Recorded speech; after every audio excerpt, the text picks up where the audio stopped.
ನಮಸ್ಕಾರ ಸ್ನೇಹಿತರೆ, PR ಅಕಾಡೆಮಿಗೆ ಸ್ವಾಗತ. ಈ ವಿಡಿಯೋದಲ್ಲಿ ಕರ್ನಾಟಕ ಮುನ್ಸಿಪಲ್ನವರು ಯಾವ ಹುದ್ದೆಗಳಿಗೆ ಅರ್ಜಿಯನ್ನ ಕರೆದಿರ್ತಾರೆ, ಉದ್ಯೋಗ ಸ್ಥಳ ಎಲ್ಲಿರುತ್ತೆ, ಎಜುಕೇಷನ್ ಕ್ವಾಲಿಫಿಕೇಷನ್ ಏನ್ ಮಾಡಿರಬೇಕು, ಸ್ಯಾಲರಿ ಎಷ್ಟಿರುತ್ತೆ, ಇದೆಲ್ಲದರ ಬಗ್ಗೆ ಮಾಹಿತಿಯನ್ನ ತಿಳಿಸ್ಕೊಡ್ತೀನಿ. ವಿಡಿಯೋನ ಕೊನೆ ತನಕ ನೋಡಿ. ವಿಡಿಯೋ ಶುರು ಮಾಡೋದಕ್ಕೂ ಮುಂಚೆ ಇನ್ನೂ ಈ ಚಾನಲ್ ಸಬ್ಸ್ಕ್ರೈಬ್ ಆಗಿಲ್ಲ ಅಂತ ಹೇಳಿದ್ರೆ ಇವಾಗಲೇ ಸಬ್ಸ್ಕ್ರೈಬ್ ಆಗಿ ಪ್ರತಿದಿನ ಗೌರ್ಮೆಂಟ್ ಜಾಬ್ ಡೀಟೇಲ್ಸ್ನ ನೀವು ತಿಳ್ಕೋಬಹುದು. ಹಾಗೆ ಪಕ್ಕದಲ್ಲಿರೋ ಬೆಲ್ ಐಕನ್ನ ಪ್ರೆಸ್ ಮಾಡಿ. ವಿಡಿಯೋ ಅಪ್ಲೋಡ್ ಆಗಿದ ತಕ್ಷಣ ನಿಮಗೆ ನೋಟಿಫಿಕೇಶನ್ ಬರುತ್ತೆ. ಆದಷ್ಟು ಬೇಗ ನೀವು ಅಪ್ಲಿಕೇಶನ್ನ ಹಾಕೋಬಹುದು. ನೋಟಿಫಿಕೇಶನ್ ಬೆಲ್ ಐಕನ್ ಪ್ರೆಸ್ ಮಾಡಿಲ್ಲ ಅಂತ ಹೇಳಿದ್ರೆ ಲೇಟ್ ಆದರೆ ಅಪ್ಲಿಕೇಶನ್ ಹಾಕೋದು ಮಿಸ್ ಮಾಡ್ಕೋತೀರಾ, ಜಾಬ್ ಆಪರ್ಚುನಿಟಿ ಕಳ್ಕೊತೀರಾ. ವಿಡಿಯೋ ಶುರು ಮಾಡೋಣ. ಕರ್ನಾಟಕ ಮುನ್ಸಿಪಲ್ ಡೇಟಾ ಸೊಸೈಟಿ KMDSನವರು ಹುದ್ದೆಗಳಿಗೆ ಅರ್ಜಿಯನ್ನ ಕರೆದಿರ್ತಾರೆ. ಉದ್ಯೋಗ ಸ್ಥಳ ನೋಡೋದಾದ್ರೆ ಬೆಂಗಳೂರು, ಕರ್ನಾಟಕ. ಯಾವ್ಯಾವ ಹುದ್ದೆ ಖಾಲಿ ಇದೆ ಅಂತ ಹೇಳಿದ್ರೆ ಸಿಸ್ಟಮ್ ಅನಲಿಸ್ಟು, SBPAS ಹೆಲ್ಪ್ ಡೆಸ್ಕ್ ಹುದ್ದೆ ಮತ್ತೆ ಸಿಸ್ಟಮ್ ಡೆವಲಪರ್ ಹುದ್ದೆಗಳು ಖಾಲಿ ಇದೆ. ಸೆಲೆಕ್ಷನ್ ಪ್ರೋಸೆಸ್ ವಿವರ ನೋಡೋದಾದ್ರೆ ಇಂಟರ್ವ್ಯೂ ಇರುತ್ತೆ ಅಷ್ಟೇ. ಯಾವುದೇ ರೀತಿಯ ಲಿಖಿತ ಪರೀಕ್ಷೆ, CBT ಅಂದರೆ ಕಂಪ್ಯೂಟರ್ ಬೇಸ್ಡ್ ಟೆಸ್ಟು, ಈ ಥರ ಯಾವುದೇ ಪರೀಕ್ಷೆ ಇರೋದಿಲ್ಲ. ಜಸ್ಟ್ ನೀವು ಇಂಟರ್ವ್ಯೂನ ಅಟೆಂಡ್ ಮಾಡಿದ್ರೆ ಸಾಕು, ನಿಮಗೆ ಪಾಸ್ ಆದರೆ ನಿಮಗೆ ಜಾಬ್ ಸಿಗುತ್ತೆ. ಓಕೆನಾ? ಎಲ್ಲರೂ ಅಪ್ಲಿಕೇಶನ್ ಹಾಕ್ಕೊಳ್ಳಿ. ಸ್ಯಾಲ್ರಿನ ನೋಡೋದಾದ್ರೆ 49,000 ರೂಪಾಯಿಂದ ಹಿಡಿದು 1,23,000 ರೂಪಾಯಿ ಇರುತ್ತೆ. ಇದು ತಿಂಗಳ ಸ್ಯಾಲ್ರಿ ಆಗಿರುತ್ತೆ, ನೋಟ್ ಡೌನ್ ಮಾಡ್ಕೊಳ್ಳಿ. ವರ್ಷದಲ್ಲ, ತಿಂಗಳ ಸ್ಯಾಲ್ರಿ ಇರುತ್ತೆ. ಓಕೆನಾ? ಅಪ್ಲಿಕೇಶನ್ನ ಹೇಗೆ ಹಾಕೋಬೇಕು, ಎಜುಕೇಷನ್ ಏನು ಮಾಡಿರಬೇಕು, ಇದೆಲ್ಲದರ ವಿವರನ ತಿಳಿಸ್ಕೊಡ್ತೀನಿ. ಅದಕ್ಕಿಂತ ಮುಂಚೆ ಹೊಸದಾಗಿ ವಾಟ್ಸಪ್ ಚಾನಲ್ನ ಓಪನ್ ಮಾಡಿದ್ದೀವಿ. ವಿಡಿಯೋ ಡಿಸ್ಕ್ರಿಪ್ಷನಲ್ಲಿ ಚಾನಲ್ ಲಿಂಕ್ ಇದೆ. ಇದನ್ನು ಕ್ಲಿಕ್ ಮಾಡಿದ್ರೆ ಈ ಪೇಜ್ ಓಪನ್ ಆಗುತ್ತೆ. ಇಲ್ಲಿ ನೀವು ಫಾಲೋ ಕೊಟ್ಕೊಂಡು ಪ್ರತಿದಿನನೂ ಡೀಟೇಲ್ಸ್ನ ನೋಡ್ಕೋಬಹುದು, ಮತ್ತು ವಿಡಿಯೋನು ನೋಡ್ಕೋಬಹುದು. ಇಲ್ಲಿ ಎಷ್ಟೊತ್ತಿಗೆ ಬರುತ್ತೆ ಅಂತ ಡೀಟೇಲ್ಸ್ ಇದೆ ನೋಡಿ. ಹಾಗೆ ನಿಮ್ಮ ಫ್ರೆಂಡ್ಸ್ಗಳಿಗೂ ಇಲ್ಲಿಂದ ಶೇರ್ ಕೂಡ ಮಾಡಬಹುದು. ಅಪ್ಲಿಕೇಶನ್ನ ಹೇಗೆ ಹಾಕಬೇಕು ಅಂತ ಹೇಳಿದ್ರೆ ನಿಮಗೆ ಅಪ್ಲಿಕೇಶನ್ ಫಾರಮ್ ಸಿಗುತ್ತೆ. ಅದನ್ನು ಫಿಲಪ್ ಮಾಡಿ ನೀವು ವಾಕ್-ಇನ್ ಇಂಟರ್ವ್ಯೂ ಇರುತ್ತೆ ಈ ಜಾಬಿಗೆ.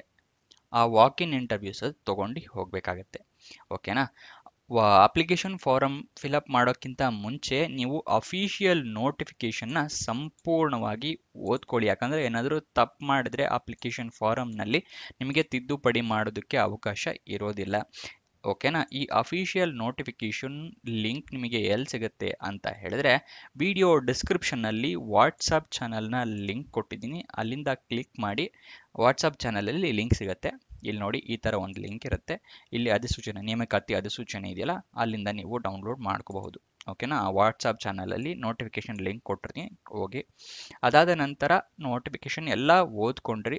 ಅಪ್ಲಿಕೇಶನ್ ಫಾರಮ್ ಬೇಕಲ್ಲ, ಈ ಅಪ್ಲಿಕೇಶನ್ ಫಾರಮ್ನ ವಿಡಿಯೋ ಡಿಸ್ಕ್ರಿಪ್ಷನ್ನಲ್ಲಿರೋ ಟೆಲಿಗ್ರಾಮ್ ಚಾನಲ್ನ ಲಿಂಕ್ ಕೊಟ್ಟಿದ್ದೀನಿ. ಅಲ್ಲಿಂದ ಕ್ಲಿಕ್ ಮಾಡಿ ಆ ಚಾನಲ್ನ ಜಾಯಿನ್ ಆಗಿ ಅಲ್ಲಿಂದ ಅಪ್ಲಿಕೇಶನ್ ಫಾರಮ್ನ ಡೌನ್ಲೋಡ್ ಮಾಡ್ಕೊಳ್ಳಿ. ಕ್ವಾಲಿಫಿಕೇಷನ್ನು ಮತ್ತು ಎಕ್ಸ್ಪೀರಿಯನ್ಸ್ ಡೀಟೇಲ್ಡು PDF ಇದೆ, ಅದನ್ನು ಎಕ್ಸ್ಪ್ಲೇನ್ ಮಾಡ್ತೀನಿ. ಅದನ್ನು ಕೂಡ ನಿಮಗೆ ಟೆಲಿಗ್ರಾಮ್ ಚಾನಲ್ನಲ್ಲೇ ಸಿಗುತ್ತೆ. ಓಕೆನಾ? ಅಫಿಷಿಯಲ್ ವೆಬ್ಸೈಟ್ ಅಡ್ರೆಸ್ ಬೇಕು ಅಂತ ಹೇಳಿದ್ರೆ mrc.gov.in ಇದು ಅಫಿಷಿಯಲ್ ವೆಬ್ಸೈಟ್ನ ಅಡ್ರೆಸ್ಸು. ನೀವೇ ಗೂಗಲಲ್ಲಿ ಹೋಗಿ ಸರ್ಚ್ ಮಾಡಿ ಅಲ್ಲಿಂದನೇ ಡೌನ್ಲೋಡ್ ಮಾಡ್ಕೊತೀರಾ ಅಂದ್ರೂ ಮಾಡ್ಕೋಬೋದು. ವಿಡಿಯೋ ಡಿಸ್ಕ್ರಿಪ್ಷನ್ಗೆ ಹೋಗಬೇಕು ಅಂತ ಏನೂ ಇಲ್ಲ. ಓಕೆನಾ? ಇವಾಗ ಎಕ್ಸ್ಪೀರಿಯನ್ಸು, ಕ್ವಾಲಿಫಿಕೇಷನ್ ಏನೇನು ಕೇಳಿದ್ದಾರೆ ಅದನ್ನು ತಿಳಿಸ್ಕೊಡ್ತೀನಿ. ವಾಕ್-ಇನ್ ಇಂಟರ್ವ್ಯೂ ಅಂತ ಹೇಳಿದೆ ಅಲ್ವಾ, ಅದರದ್ದು ಅಡ್ರೆಸ್ ತಿಳಿಸ್ಕೊಡ್ತಾ ಇದ್ದೀನಿ, ನೋಟ್ ಡೌನ್ ಮಾಡ್ಕೊಳ್ಳಿ ಅಥವಾ ಸ್ಕ್ರೀನ್ಶಾಟ್ ತೊಗೊಳ್ಳಿ. ಇದು ನೋಟಿಫಿಕೇಷನಲ್ಲೂ ಮೆನ್ಷನ್ ಇರುತ್ತೆ. Karnataka municipal secretary data society #1/4 6th floor IT park, Rajajinagar industrial estate, Bengaluru 560010, Karnataka. Screenshot ಹೊಡ್ಕೊಂಡಿದ್ದೀರಾ ಅಂತ ಅನ್ಕೊಂತೀನಿ. ನೋಟಿಫಿಕೇಶನ್ನ 15 ಜನವರಿಗೆ ರಿಲೀಸ್ ಮಾಡಿರ್ತಾರೆ. ವಾಕ್-ಇನ್ ಇಂಟರ್ವ್ಯೂ 3 ಡೇಟ್ಸ್ ಕೊಟ್ಟಿದ್ದಾರೆ ಅವರು. 18 ಜನವರಿ 2025 ಅಥವಾ 24 ಜನವರಿ 2025 ಅಥವಾ 1 ಫೆಬ್ರವರಿ 2025 ಅಂತ ಕೊಟ್ಟಿದ್ದಾರೆ. ನೋಟಿಫಿಕೇಶನ್ನ ಓದ್ಕೊಳ್ಳಿ ಒಂದ್ಸಲ, ಅದರಲ್ಲಿ ಇದೇ ಥರ ಮೆನ್ಷನ್ ಮಾಡಿದ್ದಾರೆ ಅವರು. ಎಷ್ಟೆಷ್ಟು ಹುದ್ದೆ ಖಾಲಿ ಇದೆ ಅಂತ ನೋಡಿದ್ರೆ ಸಿಸ್ಟಮ್ ಅನಲಿಸ್ಟ್ ಹುದ್ದೆ 1, ಸಾಫ್ಟ್ವೇರ್ ಡೆವಲಪರ್ ಹುದ್ದೆ 4, SBPAS ಹೆಲ್ಪ್ ಡೆಸ್ಕ್ ಹುದ್ದೆ 2 ಖಾಲಿ ಇದೆ. ಓಕೆನಾ? ಎಜುಕೇಷನ್ ಕ್ವಾಲಿಫಿಕೇಷನ್ ವಿವರ ತಿಳಿಸ್ಕೊಡ್ತಾ ಇದ್ದೀನಿ ನೋಡಿ. ಇಲ್ಲಿ ನೋಟಿಫಿಕೇಶನ್ನೇ ಓದಿ ಒಂದು ಸಲ ತಿಳಿಸ್ತೀನಿ ಸಂಪೂರ್ಣವಾಗಿ. ಅದಕ್ಕಿಂತ ಮುಂಚೆ ನೆನಪಿಸ್ತಾ ಇದ್ದೀನಿ, ಇನ್ನೂ ಈ ವಿಡಿಯೋಗೆ ಲೈಕ್ ಮಾಡಿಲ್ಲ ಅಂದರೆ ದಯವಿಟ್ಟು ಈ ವಿಡಿಯೋಗೆ ಲೈಕ್ ಮಾಡಿ ಹಲವಾರು ಜನರಿಗೆ ತಲುಪೋ ಥರ ಮಾಡಿ. ಯಾಕಂದರೆ ನೀವು ಲೈಕ್ ಮಾಡಿದಾಗ ಯೂಟ್ಯೂಬ್ ಆಲ್ಗೋರಿದಮ್ ಹಲವಾರು ಜನರಿಗೆ ತಲುಪಿಸುತ್ತೆ, ಅದಕ್ಕೋಸ್ಕರ ಲೈಕ್ ಮಾಡಿ ಅಂತ ಹೇಳೋದು. ಮತ್ತು ನಿಮಗೆ ಏನಾದ್ರು ಡೌಟ್ಸ್ ಇದ್ದರೆ ಕಮೆಂಟ್ ಬಾಕ್ಸ್ನಲ್ಲಿ ಕಮೆಂಟ್ ಮಾಡಿ. ಫ್ರೆಂಡ್ಸ್ ಯಾರು ಜಾಬ್ ಹುಡುಕ್ತಾ ಇದ್ದಾರೆ ಅಂತ ಹೇಳಿದರೆ ಅಂಥವರಿಗೆ ಈ ವಿಡಿಯೋನ, ಈ ಚಾನಲ್ನ ಶೇರ್ ಮಾಡಿ, ಅವರಿಗೂ ಕೂಡ ಜಾಬ್ ಹುಡುಕೋಕ್ಕೆ ಹೆಲ್ಪ್ ಆಗುತ್ತೆ. ಇಲ್ಲಿ ಸಿಸ್ಟಮ್ ಅನಾಲಿಸ್ಟ್ ಹುದ್ದೆಗೆ ಕ್ವಾಲಿಫಿಕೇಶನ್ BE, BTech ಅಥವಾ MSc ಆಗಿರಬೇಕು ರೆಪ್ಯೂಟೆಡ್ ಇನ್ಸ್ಟಿಟ್ಯೂಟಿಂದ. ಓಕೆನಾ, ಇದು ಒಂದು ವೇಕೆನ್ಸಿ ಇದೆ. ಇದಕ್ಕೆ ಎಕ್ಸ್ಪೀರಿಯನ್ಸ್ನ ಅವಶ್ಯಕತೆ ಇದೆ. ಎಷ್ಟಿದೆ ಅಂತ ತಿಳಿಸ್ಕೊಡ್ತಾ ಇದ್ದೀನಿ. 8 ವರ್ಷದ ಎಕ್ಸ್ಪೀರಿಯನ್ಸ್ ಇರಬೇಕು ನಿಮಗೆ. ಅದರಲ್ಲಿ ಅಂತ ಹೇಳಿದ್ರೆ software and database management with good programming skills using JavaScript, Java, Unix or Linux, shell scripting ಇದೆಲ್ಲಾದರೂ ಬರಬೇಕು. ಮತ್ತು ಸ್ಪ್ರಿಂಗ್ ಬೂಟ್, ಮೈಕ್ರೋ ಸರ್ವಿಸಸ್ ಇಲ್ಲೆಲ್ಲ ಡೀಟೇಲ್ಸ್ ಇದೆ ನೋಡಿ. ಇದನ್ನು ಅಫಿಷಿಯಲ್ ನೋಟಿಫಿಕೇಶನಲ್ಲಿ ಡೀಟೇಲ್ಸಲ್ಲಿ ಓದ್ಕೊಳ್ಳಿ. ಅದು ಟೆಲಿಗ್ರಾಮ್ ಚಾನಲಲ್ಲಿ ಇದೆ. ರೆಸ್ಪಾನ್ಸಿಬಿಲಿಟೀಸು ಕೊಟ್ಟಿದ್ದಾರೆ ಇಲ್ಲಿ. ಓಕೆನಾ, ಇದು ಸಿಸ್ಟಮ್ ಅನಲಿಸ್ಟಿಂದ ಆಯಿತು. ಸಿಸ್ಟಮ್ ಡೆವಲಪರ್ ಹುದ್ದೆಗೆ ಇದಕ್ಕೂ ಅಷ್ಟೇ MCA, BTech, BE with certification specialisation in domain area, desirable MTech desirable, essential MCA, BE, BTech ಆಗಿರಬೇಕು. ಇದು 4 ಹುದ್ದೆ ಖಾಲಿ ಇದೆ.